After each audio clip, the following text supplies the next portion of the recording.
Take Fun. Again, this is why you said before that Zed is just incredibly good at chasing down Kha'Zix.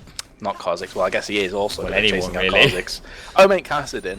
I always get mixed up with these two champions. I have no idea why. They couldn't be more different if they tried, but... They're both purple. They are both purple. They both begin with K. So in that, my simple brain can't differentiate the two characters, but you did see there with the mechanics that Take Fun showed that you can chase Kassadin for a very long time, and then escape as well at the same time. So this is going to open up Dragon for them, and you're going to get this one totally free. Yeah, maybe I mean Kha'Zix and Kassadin are like the same, man. Kha'Zix in his normal skin even has like a purple swordy thing. I think it's a similar effect as well, but I don't know. But I remember when I used to have real issues when Yorick and Corki were played a lot, differentiating them two because they sound so similar. Oh god, Take Fun's in trouble in the mid lane. Wow. Yeah, dodge this. It's like a scene out of the Matrix right there. Thick cocoon mechanics right there. Konzizan's a bit too low to stop them though, so that tower's gone. It is gone, and that's all off the back of just Take Fun staying around a bit too long, I have to feel, and he got punished. Fair enough, Morgana lands a Dark Bind in Tormented Soil, but it's not going to keep the tower alive. Indeed. This top lane's also probably going to go the way of Denial if it's left the way it is as well. It's what we've seen from pretty much every Trundle matchup against Aurelia so far, and I'm seeing nothing right now to make me think otherwise because he's going under the tower. Doesn't actually get the kill. Ballsy, but didn't quite pay off. Although he's got Kubon pretty low. This is going to attract, though, a few players. Well, I say a few, actually. 4 of them are going to be joining top lane from Mouz. So they have to be super careful. Yeah, indeed. And Kikis, I think he's about to regret his decision-making there. And does indeed do so to Konzizan, who may be able to get this follow-up kill. He's chasing this down. Flash Soul Shackles. That definitely secures it. So yeah, trap within a trap there, I feel. Trapception on League of Legends, but they fell for the trap. They completely got baited out. I said it at the time, 4 players are moving up towards the top lane, and surely at that point, Denial you are realizing something's wrong. Makler, though, is in all sorts of trouble at bot lane. Oh boy, yeah, he is. Woolite, though, doesn't land the speed up. Will Karma land the slow down? That's the bigger question. Flash comes out, and Makler gets out. Yep, Summoner has been burned. Kassadin is moving down towards bot lane, though. Well, I think he's guessing twice. Yeah, he is. He's second-guessing himself. And at top lane, the rest of Mouz are making use of their advantages. Take down that tower as well. So across the board, they're looking pretty strong. Looking to bounce back from that first map loss. Yes, indeed. Now, Take Fun was looking for the gank on the bottom lane there, but didn't actually get it. But yeah, I've got to say, I really do agree. Right now, they are looking so strong because it's going to take ages for Kassadin to be relevant. Trundle, yeah, he's ahead, but it's going to be a while before he's able to really bully out Aurelia. And the bot lane, well, Makler may be entering the power trough of Caitlyn right now, but they're still looking pretty solid for team fights. Their Soul Shackles from Libic can be really influential, whereas Karma, she's okay in a team fight, but she's not quite the same unless you have a specific need to want to rush down enemies. I fully agree with you on the Kassadin point as well, that they're trying to exploit that weakness right now that NIQ is in, where he's not a threat at all. There's very little chance of him killing Take Fun in a 1 versus 1, and because of that they're allowed to just roam around the map and try and poke some holes in the chinks in the armor right now. And to be fair to them, they've done just that. They've picked up objectives off the back of one another. They cannot defend this mid tower because Kassadin is so weak, so this is going to take a lot of damage, may even fall. Yeah, I think it will straight up there, and you're dead on the money when you say NIQ just can't go anywhere near, because the instant he's in deathmark range, he's dead. But will they go for the chase down here? A little bit of poke onto Libic there. And interesting here, I hadn't noticed this before, but NIQ is maxing his W here on Kassadin. That's not something I've seen previously, although in fairness, I haven't seen much of Kassadin since he was reworked. I don't know if you have. No, I actually haven't. I think it's because of his auto attacks that it adds, and because he's in a melee versus melee lane. However, engaged on. Yeah, indeed, and Konzizan now will be getting the kill there on the first person. Jumps over the wall. Look for Super Rays here, but he did flash out. Will he be able to focus him down? I'm thinking probably no, actually. I was thinking yes, but no Taste Their Fear coming out in time. He just walks out. Yeah. So what I was going to say is it allows him to do more damage on auto attacks, which when you're against Zed, who's a melee champion, may be his thought process. But in doing so, you're kind of playing into Zed's strengths even more, though, Spud, because then you're forcing yourself as Kassadin to be close range, and that's where Zed likes to be. He's just going to be able to dodge, dip and dive, and then pop his ultimate on you, and you're by and large going to die. So, yeah, I don't quite understand it personally. I don't understand the Kassadin pick to start with, though. So. Yeah, honestly, to me, it smacks of arrogance. Like, I don't want to say it like that, but that's pretty much what I'm thinking it is. So I'm not gonna sugarcoat it on that front, because I just cannot think of any reason you would pick Kassadin into Zed unless you were just supremely confident that you were just gonna outplay him and come out on top. And lo and behold, it hasn't happened. So now they're gonna be kind of up against it. Well, I don't know. Maybe if they're just able to play a very clever catching game off of his mobility, but even then, there are other champions that can do a very similar function without having a horrible matchup against Zed. Yeah, that's exactly it. I would like to ask you, because I wasn't around for the picks and bans, did they ban Kale? They banned Kale. Yeah. Right, okay. I like he's been engaged on again, though. Yeah, Deathmark comes down, and the follow-up there will pick him up, but Kikis does return the favor. Kubon going to be chased down now. They've got the red buff on Kikis, but no mana, no chase. Woolite, though, in the meantime, is going to have to flash over that wall. Gets himself out of dodge for now, but Konzizan, he chases. Woolite is actually, like, ace-tanking that damage there because of the summoner heal. And now, meanwhile, in the lower area of the map, we also have Kikis chasing down Libic, I believe, there, and running for his life. No, wait. Which team are they on? I don't know. Kikis going to be running for his life. Gets picked up by the ace in the hole. Gets taken down. And now back to the Tribrush area. Gonzizan going to be actually just pillared and kind of standing around. They probably want to leave this area. Kassadin is incoming. This is dangerous. He flashes, goes for Woolite, but he has not got the kill. The lifesteal is going to be enough. And now NIQ could chase down Gonzizan. Q over the wall from Karma. Double buff secured. And we actually have Blade of the Ruined King there, popped by Babunia. Pillar Pop chasing down Kubon. And this is one thing Kassadin does do better than any other champion, is chase down continually. Kubon gonna take more damage, gonna go down. A bunch of kills. Super A's, the master scumbag, stole the shutdown double buff from Kassadin, who desperately needed it, and then took the last kill as well. So Karma's gonna have to carry this game for the next few minutes. Easy, easy, easy. Now, Take Fun is going to get in on Babunia, but the follow-up stun there, Root, really didn't land, and he will be able to get out of dodge. So, you are actually still seeing jockeying for position over this dragon. I don't know if they're going to be able to get anything actually started in terms of fighting, though. Not to harp on this issue, but Super Rays could have easily left that first kill to Kassadin. 500 gold shut down. There's double buffs probably transferring to Take Fun, though. Well, Karma's a bitch. She gets taken down for her punishment there, and NIQ is going to be in trouble. Gets taken down as well. Take Fun gets his double kill, and now he's going to be getting himself out of there, throwing down some damage onto Babunia. Meanwhile, Woolite is in trouble. Konzizan trying to fake him out, takes him down. And that is a 3 for none.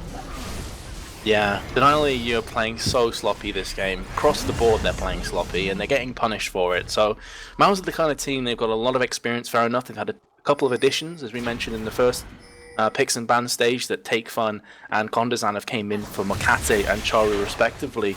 But still, as a unit, they are a very experienced, almost veteran team, I'd say. In fact, they're definitely a veteran team. And if you give them opportunities like this, but they're going to take them. They're going to grasp them with both hands. Yeah, they definitely will. So that was, I mean, this is now getting out of control, in fact, for Take Fun and Kha'Zix. And this is one thing I did highlight in Champion Select. Pure physical damage composition from Mouz. So their late game team fights, they're going to suffer. But if they snowball ahead in their mid game, they are so bursty between Kha'Zix, Irelia, and Zed, and so mobile between those three as well. It can just absolutely get out of control. And there's no way to catch them if they're in that situation, because they're so mobile, and in Irelia's case, tanky. Yeah, Irelia will likely go for something like a Randuin's Omen next, could even go for Blade of the Rune King. I mean, it's completely up to how Kubon wants to play this, if you want to play more aggressive or defensive. But regardless, as you say, a very tanky champion, a lot of lifesteal, then you got a lot of mobility as well. You've also got the Black Shield coming in from Morgana to keep people alive, but Booney's going to find out firsthand how much Kubon hurts at top. Look at that, chunked down to 50% already. Yeah, that's a Triforce for you on Aurelia. Does poke hard, but look how fast he's sustaining. This is one of the reasons Trundle is so good in that one-on-one matchup. It's just he's already back to full health. He heals so quick. And I mentioned it before, but I think it's because his bite actually procs lifesteal. I'm not sure of that. I haven't double-checked that fact. But it seems to. He seems to get an awful lot of health back very, very quickly. And even with his, that's even accounting for his W. It does, because it procs with his next basic attack, so it does proc with lifesteal. Right, that would certainly help. So, now we are actually seeing continued pressure on this bottom lane now. Caitlyn wants to siege, but I wouldn't really stick around there. It's now a 4-on-2, and Kassadin is hanging around, which is always a danger sign. That's pretty much what Kassadin does, lurk in the shadows and try and make plays. Kubon, he feels strong here because Babunia has very little mana remaining. He's actually going to go in with the ultimate down. Yeah, indeed. I have to question Babunia actually running away here. I don't think he's going to be able to get the distance. And here it comes. Kubon waiting for the Blade Surge cooldown. Here we go. Actually, that was just in range for Equilibrium Strike. He's just faster. Right there. Honestly, Babunia, I can see why he was trying to rush down the tower, but maybe he should have just tried to stand and fight. Yeah, felt like he would have had more of a chance, but I guess in doing so, he's bought up a bit of time for the rest of his team. However, Irelia is just going to push this lane. So at some point, someone on the side of Denial is going to have to be like, okay, we have to deal with Irelia right now, or we lose the tower for free. Meanwhile, in mid though, they're taking a bunch from Kondazan. Yeah, super aggressive dive there, and he will get punished for it. He got exhausted under the tower, and he gets bursted down as a result. But Super Ace gets just deleted by Take Fun, who is jumping out, jumping back in again, going for NIQ. Does get exhausted again for his troubles, but it doesn't matter because here comes Babunia. He wants to. He's going to find one, or rather, his jungler finds one, and he finds one for himself. But still, that dive. Very, very odd. I think maybe overconfidence there, and they need to be careful because we're talking about the scaling on the side of Mouse, but if you allow Denial EU to start racking up some kills and some items, they're going to be pretty difficult to deal with. Kickers could be going down though. Why is it staying there? I do not understand. I think he just way underestimated the damage Kubon was spitting out there. The burst that... This is what I say about Irelia, that people do not... I never... This is the thing. If I watch a Riot Games stream, like an LCS stream, they don't say this about Irelia, which always makes me question myself. But Irelia is so bursty. Like, she does so much damage so quickly, but her sustained damage is genuinely quite weak compared to a lot of other bruisers.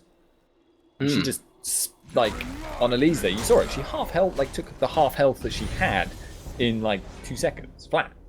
Yeah, and Elise has quite a few defensive items as well. It's got HP in there, you've got Warden's Mail as well, and also the Glacial Shroud, so there's a lot of armor and still got burst very quickly because of the mixed damage that was firing in from that Triforce Irelia. And as you say, I think it was just a case of completely underestimating what you were playing off against and got punished for it there. Again though, playing over aggressive in those situations when you're behind on it as a team is very odd. Yeah, and we also just saw the bot tower go down, so it's another little bit of gold going the way of Mouz. Kickus throws out the stun and a bit of damage, but I was kind of wondering. He positioned as if he was going to go for an engage there, and I was a little bit doubtful myself as to whether that would have been a good idea. Clearly, that was also in his mind. Like chunks down Caitlyn, but he's got a flash still, so I feel he should be alright with Morgana. Yeah, he's going to be fine. Pretty close though, close call. That is definitely true, and again, this is what Kassadin does do well. He's still not really doing too brilliantly though. 146 has got a Zhonya's Hourglass. And I'm not entirely sure about that as a build, because it smacks to me that yes, it will prevent Zed from deleting him, but it will also prevent Zed from actually wanting to delete him because he's not going to do any damage. Yeah. That's exactly the thing about Zhonya's Hourglass, that if it's on someone like Morgana, then it's understandable, because Morgana does a lot of base damage anyway, but Kassadin doesn't really, especially after the remake. So, yeah, you're going to Zhonya's Hourglass, but as soon as you come out of the Zhonya's Hourglass, well, what are you going to do? Probably nothing. And again, it's just a question of delaying the inevitable as far as Kassadin's concerned. So it's just not a good position to be in for him. I was wondering which item Irelia would go for next as they're picking up the dragon, and it looks like it will be the Randuin's Omen. So opting for the idea of jumping in, slowing, with the Randuin's Omen proc, and then just cleaning up afterwards. Yeah, it also helps. Kubon, though, gonna be going for the double dash there, but obviously it is Kassadin. But yeah, the Randuin's is also gonna help her in the one-on-one against jungle if she ends up stuck in that split push situation. So, stun comes across from Kikis, but up and doing right now. Just all around a really good item. They're going to be engaging, and this is what I'm talking about. Now, like he pops his Zhonya's. Yeah, Kikis now looking for the poke. That didn't contribute anything to the fight though, because he instantly popped it, so he was basically useless. Yeah, and Libic there. This poke is starting to build up. I will say that, but it's building up on both sides, and now Kubon's the one who gets caught out and focused down. Irelia out of the picture. That's pretty huge right now. Take Fun, he's going completely into the middle of everyone. Got exhausted anyway, though. Didn't manage to juke out of it. Konzizan jumping out. Super Ace chasing him down. They will get that kill. Meanwhile, Babunia wants to chase down Mackley. He will get focused out. NIQ. He could circle around and try to go for Libic, but it looks like they're not interested, and it does look like they are going to go for Baron. And herein lies the issue that I was talking about before, that even though Denial were well and truly behind, they have the kind of composition that they can clean you up if you make mistakes. And I don't like to single out people and blame them, but Kubon, dude, what the hell was that? Again, playing super aggressive. Yes, you're pretty big on Irelia, but you're not big enough to deal with all 5 players in unison. Libic goes in to try and stop Baron. He's not long for this world. I don't know, he might kill NIQ here. Oh my god. Oh my god, the outplays. Oh, sadly. Not to be. It was too beautiful for this world. It was. He got the moral victory though, because he was close. Yeah, super close. So close. Yep. But sadly, juking into the brush and standing as close as he could to the edge where Kassadin was, meant he got hit by the Force Pulse. So, Kassadin walks away with an extra kill, and suddenly the gold lead is more or less nullified. Yep, exactly. Which, is that pun intended for Kassadin? No, actually, but well done for spotting it. Well, null and void, I guess. But either way, yeah, as you mentioned, gold difference really doesn't mean anything with this Baron. And we were joking about it a tiny bit with Morgana dueling the Kassadin. It's actually pretty important. If Morgana had picked up that kill spud, Kassadin would have had none of the Baron buffs. So he wouldn't have been as strong as he is now going forward. And remember, you were saying this before completely correctly, he is one if not the best character for chasing down kills once people are low. So again, this can actually prove to be huge, with Libic not managing to just about secure that kill on Kassadin before the Baron fell. So now this is a funky build, and actually I'm going to have to talk about Babunia right now because he is boned, frankly. He is not going anywhere. He just got collapsed on by 2 people, and then another one teleported in just to make damn sure he was going down. So yeah, odd positioning there. I wanted to like talk about the builds there from Kassadin, but again, I'm not going to be getting a chance because Super A's, he is so screwed, and now we have Kubon looking for Kikis. Doesn't get it. But the Kassadin build, what do you think of that build anyway? It's an interesting one. Not one that I'd personally go for, to be frank. I would have liked to have seen just more raw AP in there. It seems odd to me the way he's built it. Yeah, like it looks like he's going for a tanky build, and Warlight now is going to be fighting off against Libic. Will he be able to pick up one? No, he will not. Kikis, though, is going to be getting chased down a bit. Makler, I don't think he can really fight him one-on-one, but that is not a one-on-one that's going to last for a long time. And we do actually see NIQ jumping in Zhonya's, but can he escape from this? Maybe he can, but I don't know. Kubon, can you get the damage down? That blink is on such a short cooldown now, though, so it seems like he will be able to get out. And Kubon is now out of mana. Meanwhile, actually, in the bottom lane, Babunia is probably just killed Take Fun. I'm not entirely sure. He will, in fact, get that kill. Kikis is going to be chasing down Kubon, but can't get him. Super A's trying to stop Konzizan going for the jump in, and will, in fact, do so. What a strange game this has been, Spud. Now flashing into secure the kill on Kubon. Could actually end up dying now. Yeah, I'm not entirely sure. He's quite tanky. Yeah, it's just, I think with the Giant's Belt, Glacial Shroud, and Randuin's Omen, I think Konzizan didn't want to chase too far. Yeah, smart play as well. Better safe than sorry. But this has been a very sloppy game from both teams, I'd have to say. There's been so many baits that have been successful that really shouldn't have been. Too many over-aggressive plays, too many times of going in when, you know, crashing parties like Babunia tried to do at the top lane, I believe, and then suddenly, oh, there's 4 players and I'm dead for no reason. So they haven't been able to do anything with this Baron buff, actually. They got the Baron, and since then they've just been defending still. Yeah, that is definitely a noticeable fact, and indeed now we see another attempt at picking people off. Iceborne Gauntlet on NIQ, chasing down Libic, gets the exhaust on Konzizan. That is a smart usage, but I don't think he wants to chase this realistically. He's actually now doing quite a lot of damage though, so Konzizan is going to have to jump out of there. NIQ is also probably going to want to jump out pretty shortly. Super A's though, he's not going anywhere.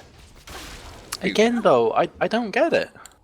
I'm trying to figure out why players are playing this aggressively in these kind of positions, and I can't figure it out, because you look at it from both sides, right? From Mouz's viewpoint, they were well ahead, they've made some really dumb plays, and now they find themselves in a bad position. Livic's been caught though. Oh, has he though? Because NIQ seems like he's the one that's been caught. Oh my god. Perfectly timed his Zhonya's so that he would get stunned as soon as he came out. That pretty much, in fact, that moment is this game in a nutshell. That one play is this game in a nutshell that we've seen so far. Over-aggressiveness, getting caught when you thought you got a kill. And I think a lot of that comes down to a lack of vision, honestly. Yeah, you're right, actually. Looking at it, there is really not a lot of wards from either side right now, and they're not even in very relevant places. Certainly for the last couple of fights. I mean, the red wards, you can see kind of scouting the wolf camp and the gap between the upper tri-brush and the lane. I mean, I'm sure it was very relevant at the time, but certainly not a lot of vision right now. Yeah, Makla's been totally caught here. I don't know if Babuni's got enough chasing potential. Of course he does. Oh, well, he's flashed over the trap, and Makla now is going to be trying to run away from this still. Konzizan stealthing to get himself in there as quick as possible. He will be able to jump on Babunia. I'm kind of, he's not really got the kill potential there, so he's just going to give up.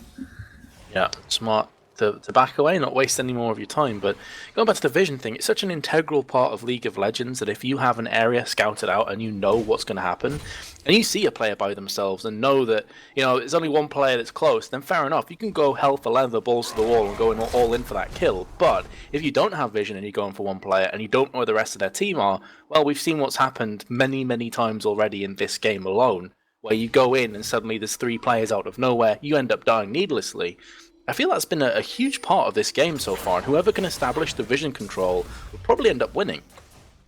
Yeah, that's the nature of it. When you have 2 super pick-orientated teams, as both of these most undoubtedly are, that is pretty much the key. Because if you can see them and they can't see you, that means you can ambush them. Well, that's basic military strategy for one thing, but coming back to League of Legends, it's pretty much the basics here too. Having information is very, very valuable. It certainly is, and right now we have hit a bit of a lull in the action here as both teams seemingly taking their foot off the pedal. 45 seconds on Dragon to respawn, so I'm sure both teams have a fair timer on that one to jump on top of it and get the next objective. But if we do go into this next fight, judging by the items, judging by how the game's been ebbing and flowing, I actually feel like the Nile EU have a pretty safe shot at this one, because they've bounced back. They've got Karma now that can just kind of speed in somebody to try the steal if Mouz are going for it, or indeed jump on top of the likes of Caitlyn. And also Karma's going to be so important and instrumental in keeping Kubon away from her AD carry, because Kubon wants to be that anti-AD carry bruiser. Yeah, I have to agree. Like, I really do think that the chance, the window for Mouz to clean this game out is really slipping away from them, because if you look at how much armor is now starting to be built up by Denial, Kassadin alone has 188. If you think, I mean, Babunia right now has 322, and that's not counting his ultimate. I mean, that is a lot of armor to get through if you are running a 100% physical damage team, and I don't think a Last Whisper is going to cut it. Babuni's getting aggressed on from Take for that bot lane though. Yes, he is, and that's not working out for you there so well there, mate. Take Fun. Babunia did just turn that around on him, kind of, but I guess it did utilize... Well, I guess it meant he's clearly got enough armor if he's able to just completely withstand Take Fun's combo there. But, yeah, still... Mouz are moving towards this Baron area, but I don't really think they're going to go for that. Take Fun used everything there at the bot lane. His flash, his ignite, his ultimate, and Babunia popped his Blade of the Rune King and ultimate and was by and large completely fine. Didn't have flash available, and of course his second summoner spell is teleport. So it goes to show how the tide is turning in this game right now in favor of Denali EU. They've weathered the storm. They've managed to stabilize the sinking ship, and they are looking to bounce back with a vengeance. And I think Mouz now actually in a position of thinking, oh god, have we blew this game already? Because even though they're still ahead on gold, that doesn't really paint the picture of how this game's been going. Yeah, it really doesn't, because in all the bloodbath that we've had, it's generally been denial on the whole, making the better decisions, coming out on top in those fights. Obviously, it has been going both ways at different times, but especially with that window where Mouz were pushing them mid tower and then getting poked down rather messily, and then Kubon got caught. Gotta feel like that was really a bad time for them. Kind of where they lost that iron grip on the game they had before, at least. Well, welcome to the League of Randuins. 4 of them so far on the server, and because of the team comps, can't really blame that item. It is a very, very potent item, let's be honest, bud. I actually, sometimes as an AD carry, I build one if they have a lot of AD on their side.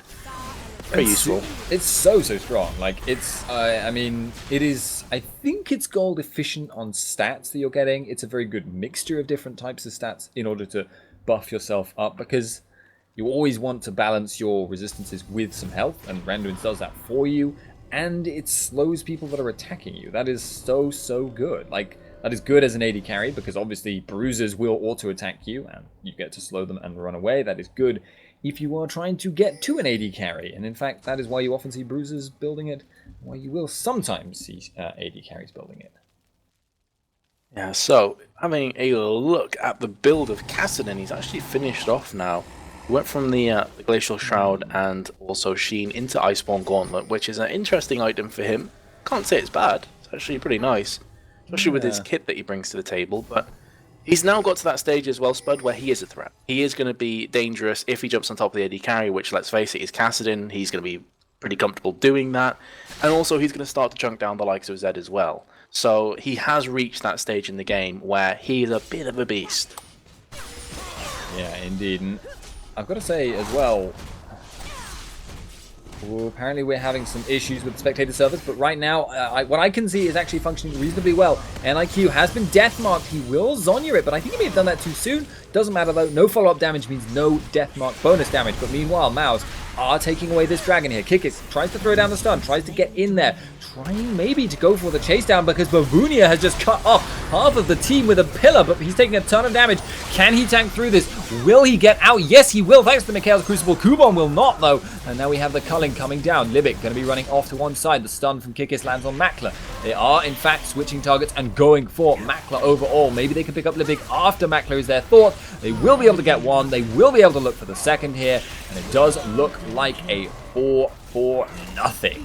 And that, ladies and gentlemen, is why Trundle is one of the best top laners in the game right now. He absorbed all of the damage from pretty much 4 players strong. Also, Take Fun was dead. It's important to mention that was effectively a 4v5 situation that they found themselves in. But look at them pushing. Their pushing potential is also pretty huge, with the Spiderlings, with Babuni's attack speed, and of course Woolite as well. Yeah, Trundle shreds towers in the late game. It's really scary. And, well, Kassadin, in the meantime, is in the top lane, pushing out up there. So, definitely starting to look bad for Mouz, and I think Take Fun knows it, and that's why he's looking to get a retribution kill here. I don't know if he's going to be able to get close enough. He's got the death mark. He will be able to if he wants to. The teleport comes in from Kubon, but Take Fun had already started to run away. He's going to chase down Kikis. Will not be able to get the kill, though, because he's flashed over the wall. Take Fun throwing in the death mark, throwing in his full combo, but he knows he can't kill Babunia. He's just going to walk out, and it's just not going to be worth his time.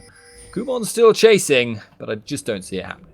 I feel that was a massive lapse in concentration or communication, and look at the damage from NIQ.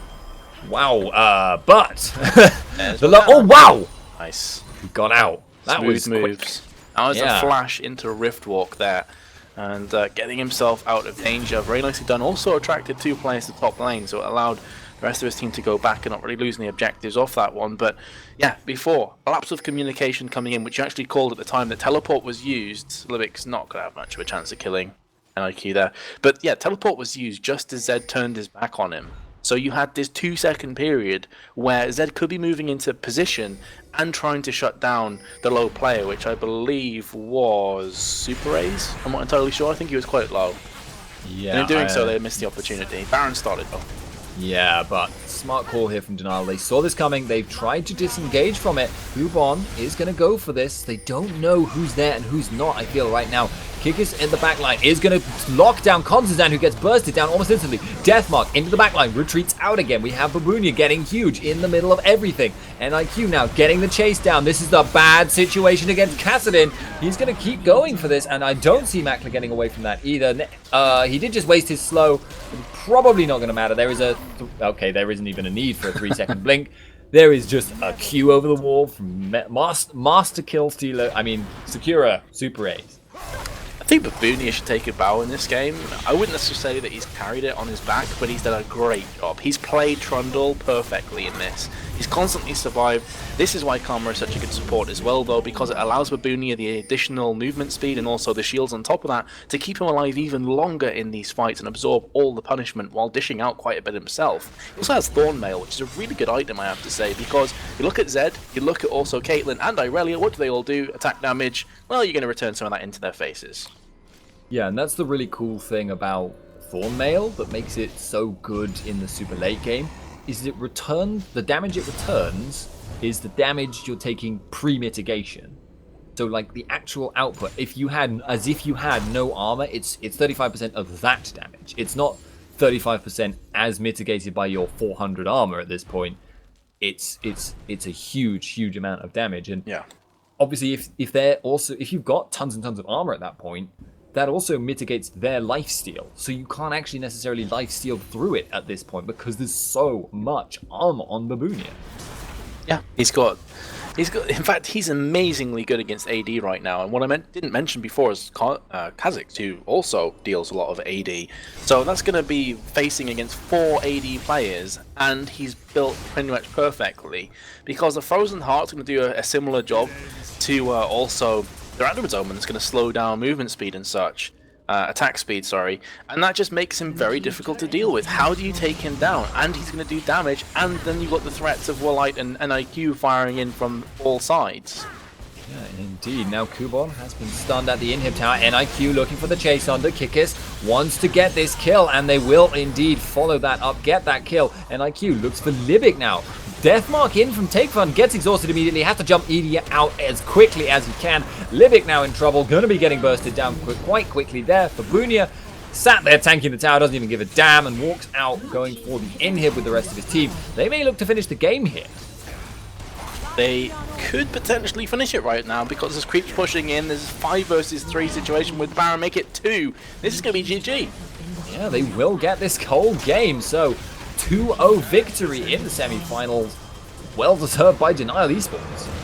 They weathered the storm. They built a composition that is fairly weak early game, but excels late game. And they managed to claw their way to the late game. And from there on in, it was pretty easy for them because Zed, I've always felt this way.